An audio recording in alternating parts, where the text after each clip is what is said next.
Alors non, pas besoin d'être prophète pour comprendre que le Maroc change, le long de ses côtes en particulier.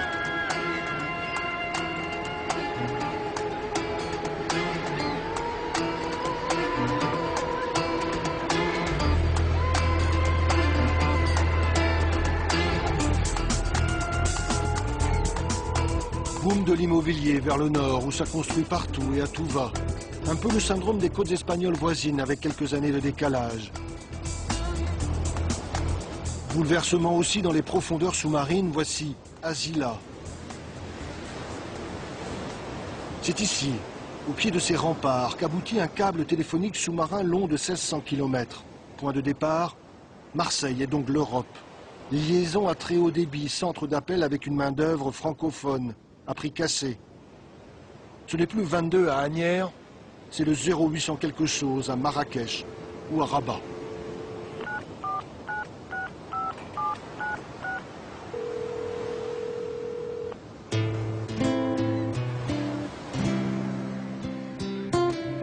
Arrivé dans le détroit de Gibraltar, voilà le Maroc aux portes de l'Europe. Depuis le cap Malabata, on voit les côtes espagnoles, très distinctement ce soir, avec en face la ville de Tarifa.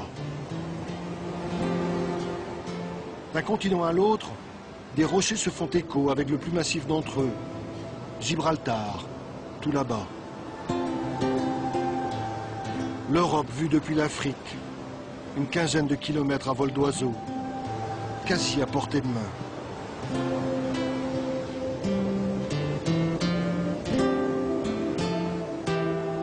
Mais beaucoup d'illusions tombent aux portes du détroit. C'est aujourd'hui l'une des zones les plus surveillées au monde.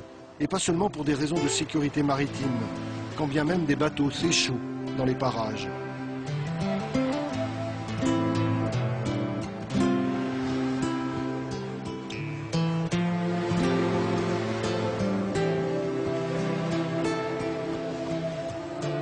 Mais quels pêcheurs au monde peuvent s'estimer autant observés que les pêcheurs marocains et leurs enfants? Chacun de leurs déplacements sont scrutés depuis la terre, essentiellement depuis l'Espagne. On traque les contrebandiers, les trafiquants de toutes sortes, les clandestins et les passeurs.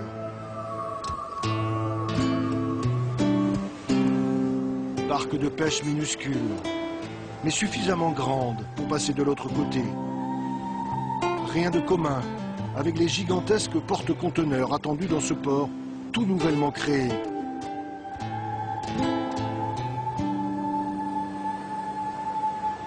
L'occasion de désengorger le port de Tanger, à une trentaine de kilomètres de là.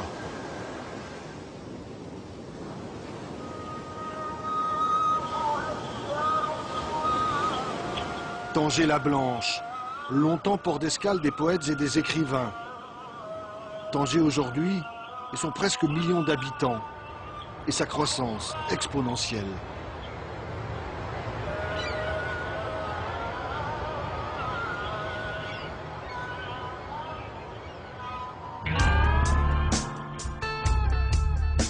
La côte marocaine, versant Méditerranée cette fois. Nous voilà loin des falaises exposées aux colères de l'Atlantique et de ses embruns. Ici, pas de ramasseurs de sable, de pêcheurs nomades ou de champs de fraisiers. Très vite, en retrait de la côte, le relief prend le dessus. Les hautes terres du nord du Maroc, où les montagnes les plus élevées dépassent les 2000 mètres. Totalement enneigé l'hiver, c'est le Rif, une région montagneuse bien à part dans le nord du Maroc.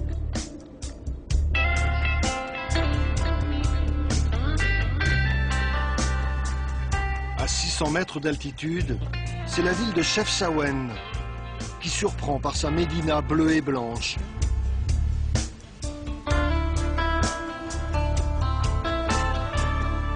Voilà pour la carte postale.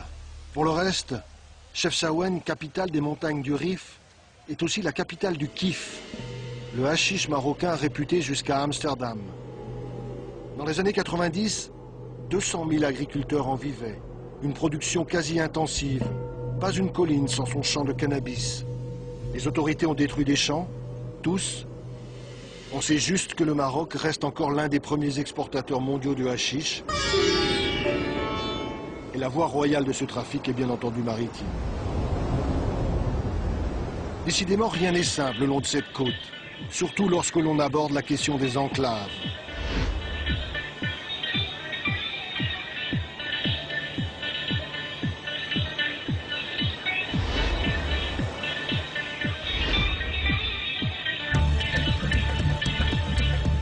Pas moins de 9 villes, presqu'îles ou encore simples rochers battant pavillon espagnol le long des côtes marocaines.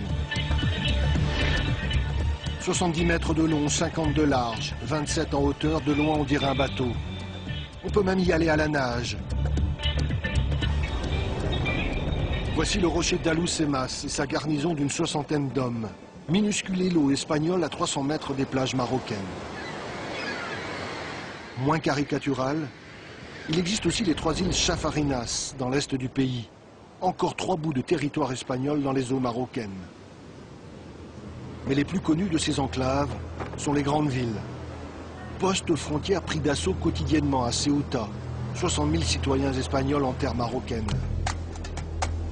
Situation ubuesque où de part et d'autre d'une frontière, le niveau de vie passe du simple au quintuple au bas mot. Pire encore, avec l'autre grande enclave espagnole, Melilla, une ville en état de siège. Ici, comme à Ceuta, un double mur de barbelés et de grillages électrifiés. Un rempart jalonné de miradors atteint même les plages. Dissuasif, chaque année, des centaines de candidats à l'immigration clandestine se terrent autour de Melilla, avec l'espoir de passer le mur. Depuis les hauteurs du mont Gourougou au Maroc, ils regardent avec avidité cet étrange bout d'Europe en terre africaine.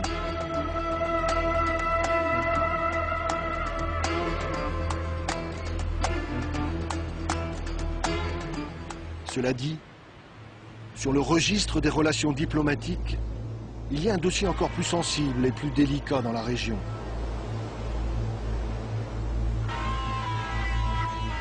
Un peu plus de 500 km de côte séparent Tanger de l'Algérie. Une côte aussi surveillée que le détroit de Gibraltar, mais pas avec les mêmes moyens.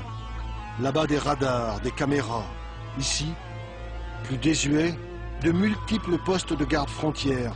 Une présence militaire quasi constante, comme un État en guerre, surtout vers Oujda et Saïdia. Impossible d'approcher l'Algérie depuis le Maroc. Les deux pays sont à couteau tiré depuis 14 ans.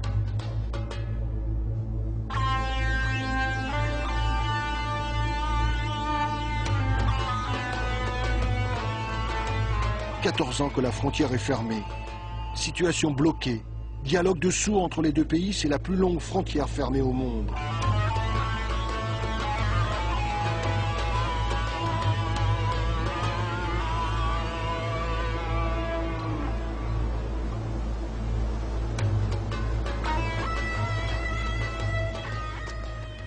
Eh bien, ça démarre bien. Gilles, carnet de route. Alors, le Maroc, c'est grand, c'est très grand. C'est très grand. Il a bien fallu faire des choix. Voilà, on a choisi une partie de la côte atlantique et on a choisi de commencer notre voyage par une ville historique célèbre, qui est en même temps un port magnifique, Essaouira. Oui. Essaouira, on pourrait le traduire en français par celle qui est bien dessinée. Voilà. Oui, bon, c'est vrai aussi. Voilà. Donc on vous invite à découvrir cette ville. Vous pouvez embarquer avec nous. Pour une fois, on y va en voiture. Carrément. Pas très écolo, ça.